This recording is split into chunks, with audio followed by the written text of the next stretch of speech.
So one battle after another. This, people, is the new one from Paul Thomas Anderson. He wrote and directed. The film is produced by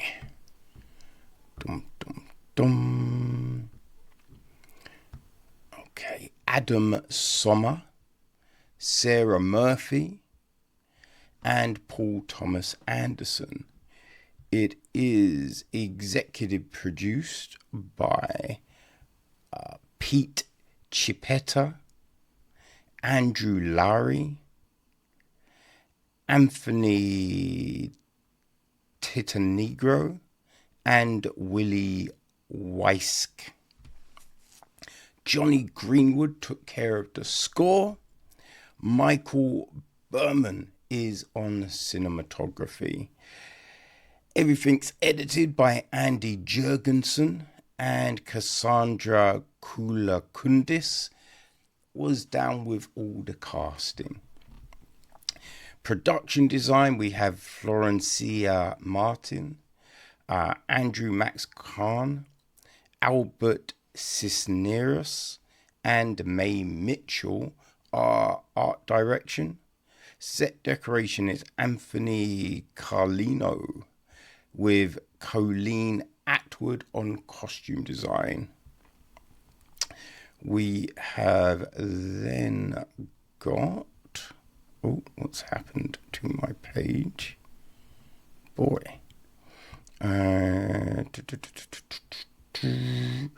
Okay. Hair and makeup, Mandy Artsatu, Prel Charusanti, Gina Marie DeAngelis, Thomas Flutes, Ahu Mufid, Christopher Allen Nelson, Jessica Nelson, Sasha Quarles, Danny Rubles, Lindsay T. Rogers, Heba Fosedota, Arjun Tutan. Okay, so then we have got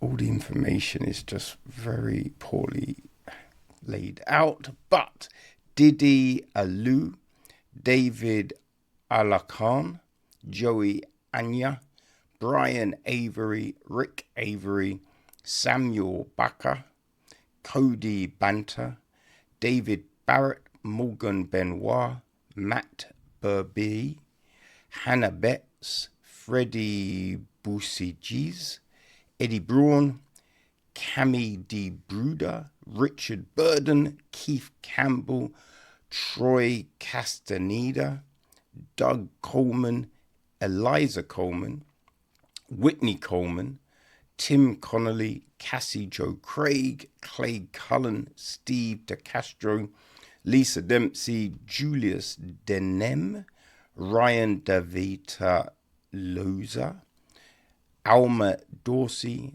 Danny Downey, Shauna Duggins, Zach Dahome, Paul Elapoyas, Richard Epper, Corey Michael Eubanks, Brent Fletcher, Tanner Fust, Jeremy Fry, Brenda Lorena Garcia, Christopher Giacomosi, Michael Giacomosi, Levy Gilbert, Andy Gill, Jack Gill, Mark Gimpfer, Chad Guerrero, David Hutchinson, Colin Himes, Adam Jeffrey, Craig Johnson, Brett A. Jones, Horse Knight Jr., Oakley Lehman, Colby Lemo, Bethany Levy, Wally Lozano, Brian Maclet, Shayna McHayle, Mark Melrose Jr., Angela Merrill, Styler Malcano, Rennie Musalix, Kimberly Shannon Murphy, Robert Nagel, Chow Namuva, Chris O'Hara, Casey O'Neill, David Paul Olson, Whitney Ortega, Alan Paddleford, Chris Palamo, Cheryl Pope, Ming Kwai, Rex Riddick, Tim Rigby, Gabriel Rios, Gilbert Rossols, Trenton Rostet, Brian Sampson, Benjamin Sanchez, Nico Woolard, Joanna Wong, Jim Wilkie, Webster P. Winry Jr., Tori Vogel, Tony Vitatorius, Steve Upton, Charlotte Townsend, Mallory Thompson, Bobby Talbot, Jake Swallow, Daniel Stevens, Eric Stabu, Eric Sulky, Todd Schneider, all were down with the stunts. Woo! So a lot of people putting all of that craziness together. You know what I mean? So then, people, our cast. Right? So we have got,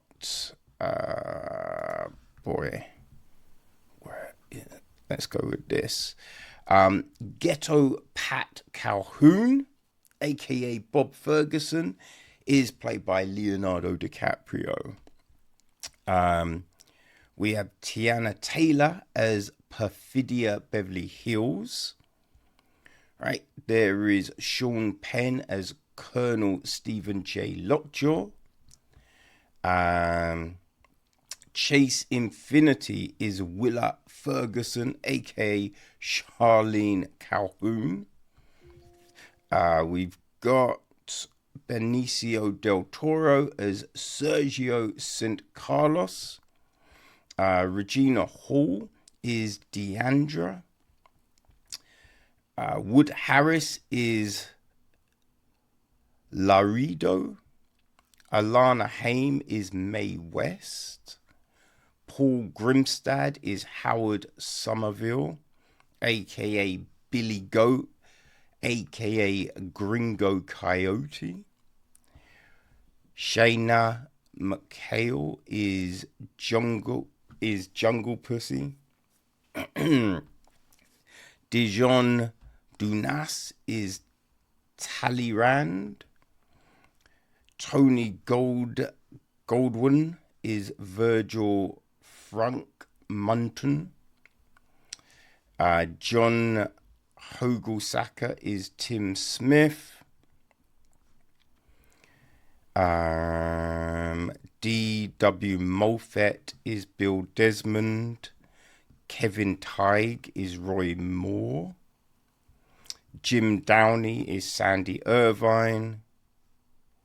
Yeah, those last few were Christmas Adventure Club members who were all pieces of shit.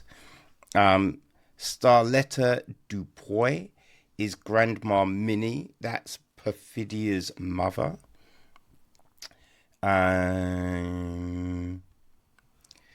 Eric Schwag is Avante.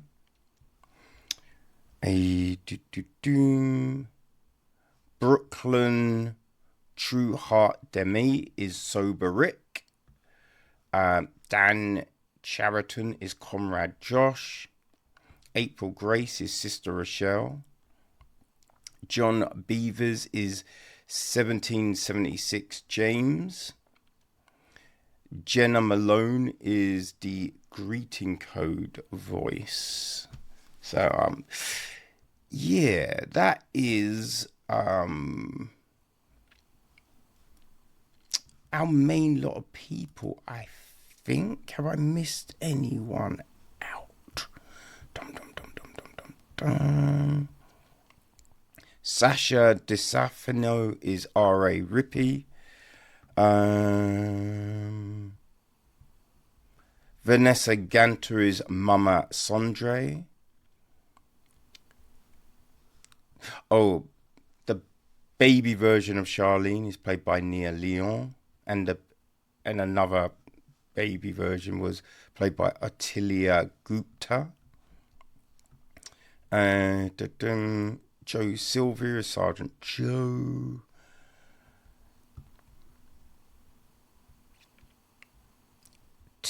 Yeah, I think that's the main lot of people. So, washed up revolutionary Bob exists in a state of stoned paranoia, surviving off-grid with his spirited, self-reliant daughter, Willa, when his evil nemesis resurfaces after 16 years and she goes missing. The former radical scrambles to find her, father and daughter both battling the consequences of his past. So, yes, that is it. Now, this is actually in part, right? In part, not a full, but an adaptation of Thomas Pynchon's 1990 book Vineland. So yes, I mean it's Paul Thomas Anderson's favorite book, right? Because it's his favorite book, he wasn't sure if he'd do it justice to adapt it, verbatim. So he kind of took parts of it. Now this is it's a big film, right? It's one of these big ones that was talked about for ages. So, I was looking forward to it. It's got great cast, and Paul Thomas Anderson has made some of my favorite films. You know what I mean? Punch Drunk Love is incredible, right? And Magnolia is a masterpiece. You know what I mean? So it's just I was always going to go check this out. Right, but didn't really know what it was about, so I was curious, right? And it starts off, and we have a woman running along kind of a bridge, looking down, seeing a load of people in tents. Right, we're not quite sure. Are they homeless? What's going on? And then we see Leonardo DiCaprio running as well. He meets a group of people, and then she finds them, and then we kind of find out that they are planning a raid, right, to free people trapped in immigration. So we see this big thing go off, and they free the people, and Petudia. God damn it. Yeah, Petudia. She basically runs into Lockjaw, right? Runs into Lockjaw and shames him, right? It was very weird, right? The whole thing was very weird. And if someone's holding a gun at me, I don't know if I'm doing that. You know what I mean? I don't know, right? It's an odd situation, basically. But this happens. So he is now kind of hell-bent on finding her. And what we learn the group is, the French 75, right? They continue their efforts to rise against the machine, as it were. Right, so we see them planting bombs, going on heists, and as all of this is going on, right, we then find that Perfidia and Calhoun, right, have become close and intimate. And it also seems Perfidia gets off at danger and excitement. So all of this is happening, There's a bank heist that doesn't go to plan, right? Does not go to plan at all. Everyone flees. Perfidia is arrested. She's arrested, but gets out, right? Gets out, and it's all a bit of a mess. All a bit of a mess. Everyone has to kind of go into hiding. So then we jump forward 16 years, right? And Willa, right? She's now 16. That's the daughter, right? Because going into hiding, changed. Well, it was Charlene, changed to Willa, hiding, all of that. So this film, man, it's vast. It's very vast. There's a lot going on to some degree. And it is shot really well, right? It's put together. Like, it's impressive. It's impressive the way it's been put together. And the cast, man, we got an incredible cast, right? Incredible. And they do a good job, right? Everyone does a really good job at what they're doing. You know, like Chase Infiniti and her crew, you believe that these are all, 16-year-olds, right? You know how 16-year-olds are. Like, think they're too cool for school, right? Think they're smart and shit, defiant, all of that, right? And they sell us on that, right? Man, like Alana Haim, like those Haim sisters are all over the place. Like, she's not in it a lot, but isn't bad with her role. Regina Hall, we know she is just great, right? She's very good. Tiana Taylor as Perfidia. Man, she's played some tough characters, right? That 1,000 years, is it 1,000 years of solitude? I think that's what it's called. Yo, that was a tough fucking film, but she was great. Now, she's very good in this, but boy, whew.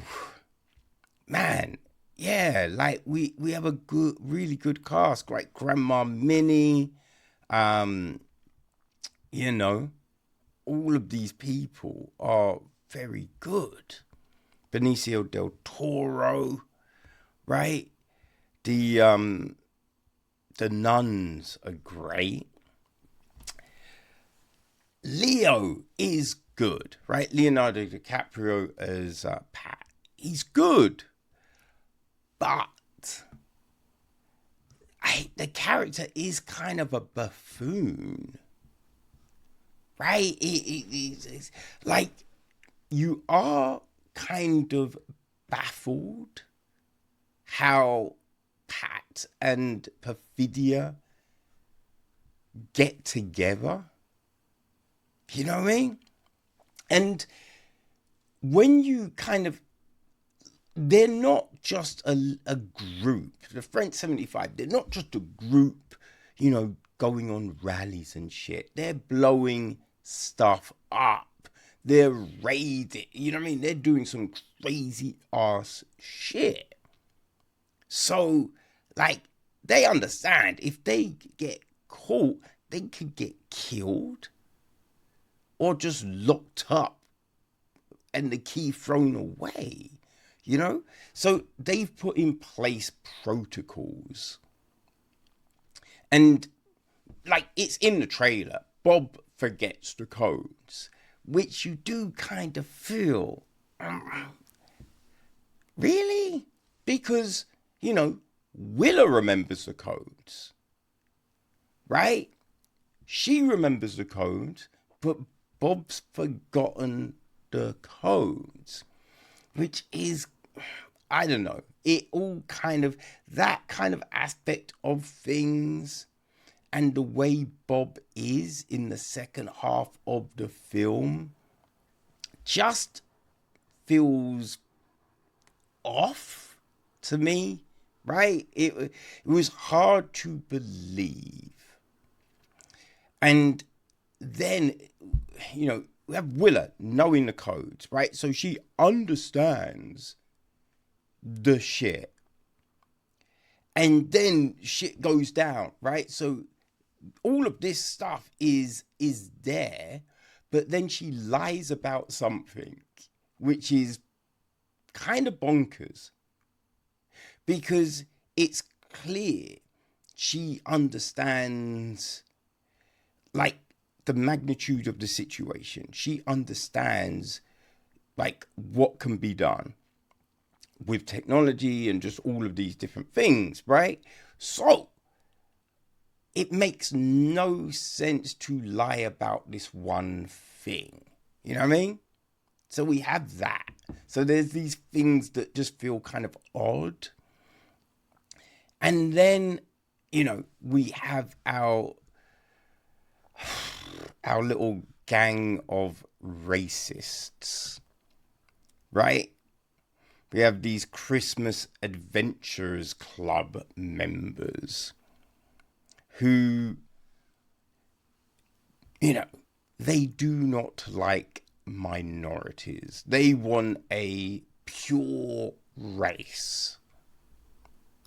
That's their goal. They want a pure race, which is okay, right? If that's your jam, but we know what those people are like, right?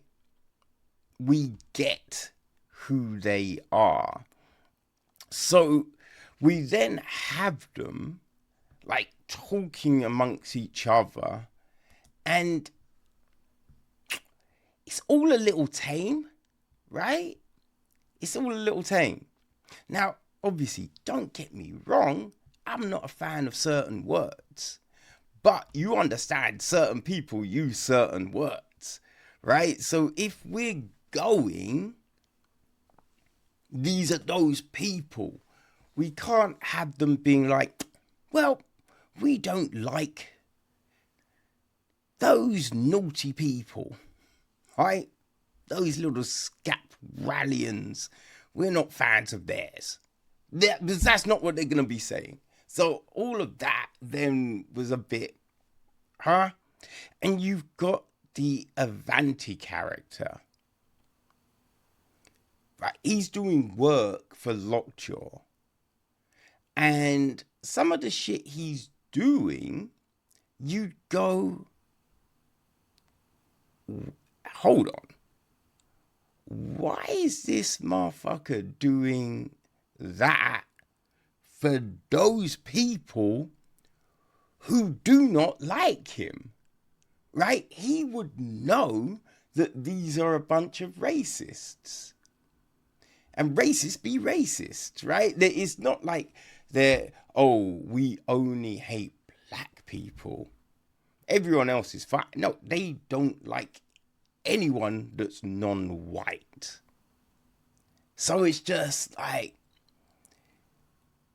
odd that he will work for them. Now we get the view of, one of these Christmas tree adventurers. They let us know what they think of Avanti. Which you go, yeah, obviously, that makes sense. You know what I mean? So it's just, it doesn't quite add up. That's the thing, right? Because Tim lets us know what he thinks, but it doesn't add up, right? So that's a little baffling. There's a lot going on about the parentage of someone. And it's like, supposedly someone knows the deal. And you'd go, how would that person know right? And be telling people, because it's like,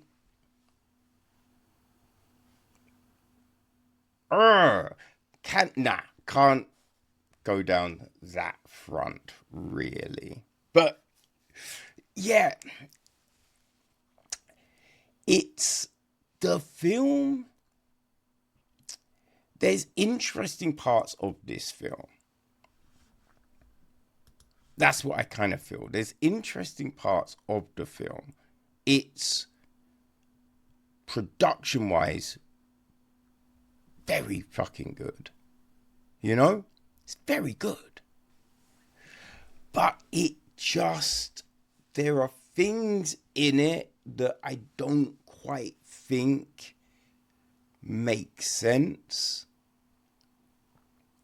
It is long, right? It's 2 hours and 40 minutes. Whew. It's 2 hours and 40 minutes. And yeah, like certain things don't quite add up. So it's hard to, like, you are interested because you want to know how it all plays out, you know? But it's like, it just, when you think about Anderson's other work, it just doesn't, for me, it doesn't hold up as well. You know? There are extremely good parts, but as a whole, I don't think it comes together. But, you know, everyone else loves the film. I think it got the longest standing ovation at Venice, right? Though I don't think those standing ovations are legit, right? I think it's all a little contrived, some of that shit. But yeah, everyone else loves it. So I think it's one of them ones, right? I think maybe I would say it's along the lines of The Master. I didn't enjoy The Master either. So I think if you like The Master, then you may very much enjoy One Battle After Another. You know? I don't know, and again, I don't know how much it does adhere to Vineland, right? The book. It's kind of an adaptation of. Supposedly the father-daughter relationship is there. I don't know what else he utilized from that. So if you're a fan of that book, you might want to check it out. You know? But yeah. Look, you know my taste, people. And most people are probably going to see this film. So, you know what I mean? Ask one of your peoples and yeah, like they might enjoy it more than I did. But I don't know. If you're curious, go check it out, right? It's in the cinema right now. That is Paul Thomas Anderson's new film, One Battle After Another.